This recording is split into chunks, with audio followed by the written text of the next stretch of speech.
De la sublevación a la cárcel, de la cárcel a la amnistía, de la amnistía a la tarima y de la tarima al poder.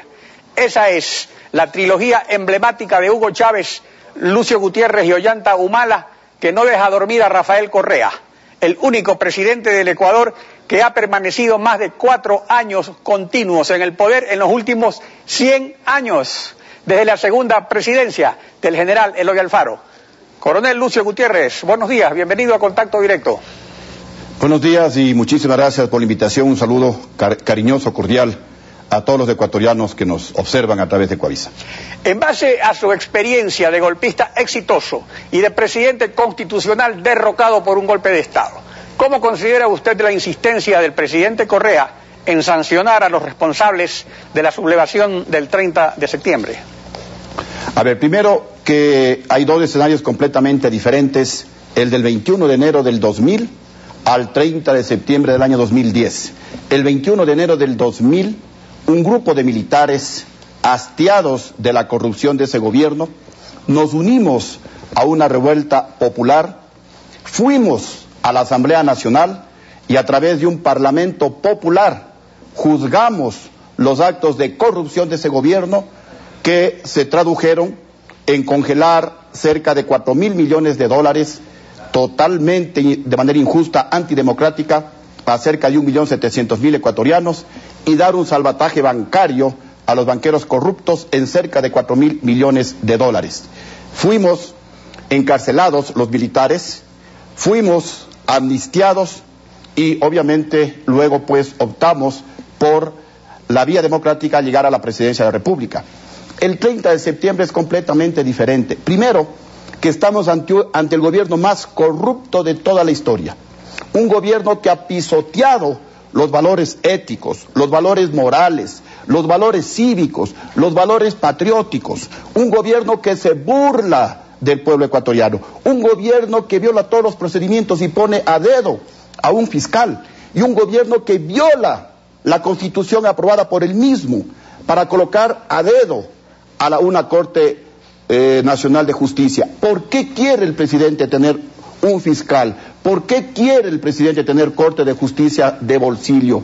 Coronel, pero sabe que ha cometido en abril delito. del 2005, cuando usted fue derrocado, también tuvo que ver la justicia, se metió mano a la justicia, se destituyó a la Corte designada por la partidocracia, vino la Pichicorte, luego usted revocó ese nombramiento, intentó proponer una consulta popular, no se logró y fue derrocado. Entonces, aquí tenemos que de por medio siempre está la justicia, al menos en los últimos años. O sea, eso es un problema realmente grave desde el punto de vista institucional para la República, porque fue lo determinante en su derrocamiento y es lo que de alguna forma está por detrás de lo que está ocurriendo ahora, no como motivo del 30 de septiembre. Sí, pero yo decía e insisto que son dos escenarios completamente diferentes. El 30 de septiembre de este año nadie se ha levantado contra el presidente de la República, nadie ha intentado derrocarle al presidente de la República, nadie intentó secuestrar al presidente de la República. Todo es una mentira de Rafael Correa.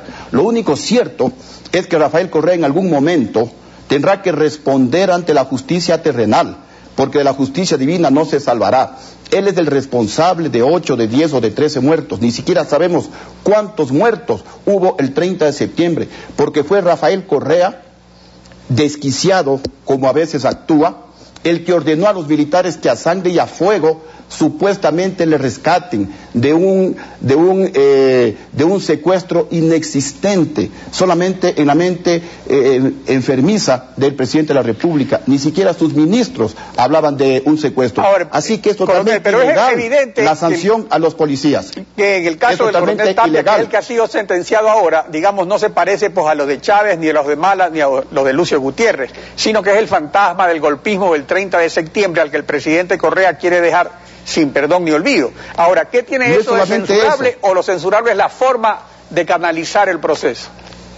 Mire, el presidente de la República quiere seguir con una mentira, quiere engañarnos a los ecuatorianos, pero en el mundo entero saben que todo fue una farsa el 30 de septiembre. El 30 de septiembre no hubo ningún intento de golpe de Estado. Nadie quiere derrocarle al presidente de la República. El propio que quiere irse a Bélgica, que porque ya no sabe cómo gobernar el país, es Rafael Correa. Este es el gobierno que más dinero ha tenido en historia. Si sumamos los presupuestos de los últimos 27 años, desde el año 79 hasta el año 2006, de toditos los gobiernos, no llegamos a tener un presupuesto, repito, sumando toditos los presupuestos, no llegamos a 80.000 millones de dólares. Y Rafael Correa solito bordea los 100.000 millones de dólares. Este es el gobierno que más le ha endeudado al país. Este es el gobierno que más impuestos nos ha colocado a los ecuatorianos. Este es el gobierno que quiere terminar con la clase media. Este es el gobierno que está usando a los jueces y fiscales. Y yo les advierto a esos jueces y fiscales que cuando Correa se vaya a Bélgica, nadie les va a socorrer a ustedes, nadie les va a librar del derecho a la repetición. Piensen bien, señores ministros, piensen bien, autoridades de control, piensen bien, jueces y fiscales, que están violando la Constitución, que están violando los derechos humanos, los derechos constitucionales de los policías, de los civiles, metiéndoles presos a unos, destituyendo a otros. Cuando se vaya Rafael Correa, porque obviamente Rafael Correa no es inmortal, y aquí sí viene la responsabilidad de ecuatorianos. Hoy más que nunca tenemos que unirnos, hoy más que nunca ecuatorianos. A ver, coronel, pero aquí hay un asunto concreto, nuestros pequeños intereses personales, que es el caso para salvar al de la país. escolta legislativa. En el caso del coronel Tapia, evidentemente plegó a la sublevación y en la mañana del 30 de septiembre impidió el ingreso de los asambleístas de gobierno al Palacio Legislativo. Por su parte, el presidente Correa ofrece un indulto, pero por otro lado no avanzan los procesos por el cruento rescate del presidente, donde murieron 2 policías y 2 militares. Entonces, ¿cuál es su interpretación de esta diferencia en la prioridad para hacer justicia en un caso sí y en otro no? Mire, es que aquí no hay ninguna sublevación en contra del presidente de la República.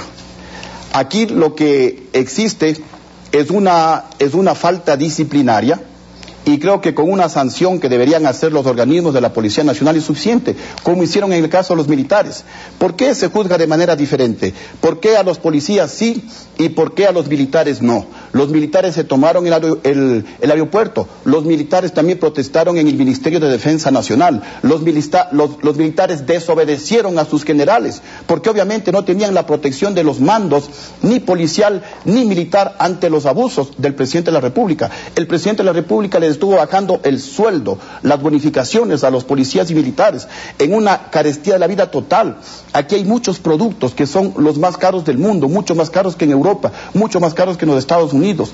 Tenemos un presidente que está dilapidando nuestro dinero, que está saqueando, el presidente de la República a la cabeza, saqueando el dinero a los ecuatorianos. Un presidente que entrega en contratos a su hermano 1.200 millones de dólares. Por favor, compatriotas, quiteños, ecuatorianos, ¿en dónde está la dignidad? ¿En dónde está el honor de los ecuatorianos? Respecto un presidente que recibe dinero de las FARC, presidente que recibe dinero del narcotráfico ecuatoriano. A ver, todas estas acusaciones son muy graves y se deberían comprobar. Ahora, vamos, coronel, al asunto del indulto o de la amnistía, porque usted se refirió a eso, se refirió a que sean sanciones administrativas. Pero respecto a un posible indulto, tenemos que, según el artículo 147 de la Constitución, lo puede decretar el presidente.